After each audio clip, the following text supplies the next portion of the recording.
Bhavnagar forest અધિકારીને લઈને સૌથી મોટો ચોંકાવનારો ખુલાસો શું જાણકારી મળી રહી છે પ્રોપર તમને બધા લોકોને બતાવવા જઈ રહ્યો છું। નમસ્કાર મિત્રો, ફરીવાર એક નવા ઇન્ટરેસ્ટિંગ વિડીયો સાથે તમારા બધા લોકોનું દિલથી સ્વાગત છે। સૌથી પહેલા ભાઈઓ, ચેનલમાં પહેલી વાર આવ્યા તો વિડીયો શેર કરીને સબસ્ક્રાઇબ અવશ્ય કરવાનું ભૂલતા નહીં। ઘણા બધા લોકો કહે છે કોલ રેકોર્ડિંગ વાયરલ થયું, કોલ રેકોર્ડિંગ વાયરલ થયું। મેં 2 થી 3 વિડીયો પણ જોયા, સાઈડમાં તમે ફોટા પણ જોઈ શકો છો કે આવા વિડીયો વાયરલ થઈ રહ્યા છે। બિલકુલ કોઈ પણ પ્રકારનું કોલ રેકોર્ડિંગ વાયરલ થયું નથી, આ બિલકુલ ખોટું છે। ઘણા બધા લોકો કહી રહ્યા હતા કે ભાઈ કોલ રેકોર્ડિંગ શું શુક્લા વાયરલ થયું છે, વાયરલ થયું તો મને દેખાડો, પરંતુ ક્યાંય પણ એવું કોલ રેકોર્ડિંગ નથી જેમની અંદર પ્રેમિકા વાત કરતી હોય કે પછી મિત્રો અન્ય વાત કરતા હોય કે ફોરેસ્ટ અધિકારી વાત કરતા શૈલેષ કાબલા। બિલકુલ ખોટું છે, કોઈ પણ પ્રકારનું કોલ રેકોર્ડિંગ નથી। ખોટી રીતે લોકોને ગુમરાહ ન કરો। બાકી તમારા સમક્ષ હું લાવું સૌથી મોટો ચોંકાવનારો ખુલાસો એ છે કે હાલ મિત્રો પ્રેમિકા છે। તમે બધા લોકો જાણો છો કે ફોરેસ્ટ અધિકારી જે કર્યું હતું કોના કારણે કર્યું હતું? પ્રેમિકાના કારણે। પરંતુ પ્રેમિકા તો હાલ મિત્રો વાત કીધો કોઈ પણ પ્રકારની તેને કોર્ટે ભાઈ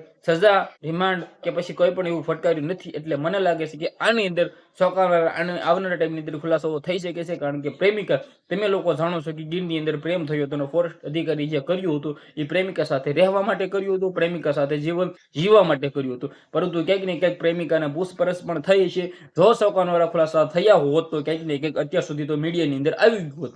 પરંતુ ક્યાંક ને ક્યાંક શું આવનારા ટાઈમની અંદર સમાચાર મળી શકે છે કે પ્રેમિકા છે એ નિર્દોષ છે કે પછી મિત્રો તેને સજા થઈ શકે છે। જે પણ હોય પ્રેમિકાનો હાથ હોય તો પણ તેને સજા થવી જોઈએ ને શૈલેષ કાબલાને તો કડકમાં કડક સજા થવી જ જોઈએ। કારણ કે ગુજરાતની અંદર બીજી વાર એવી ઘટના ન ઘટે।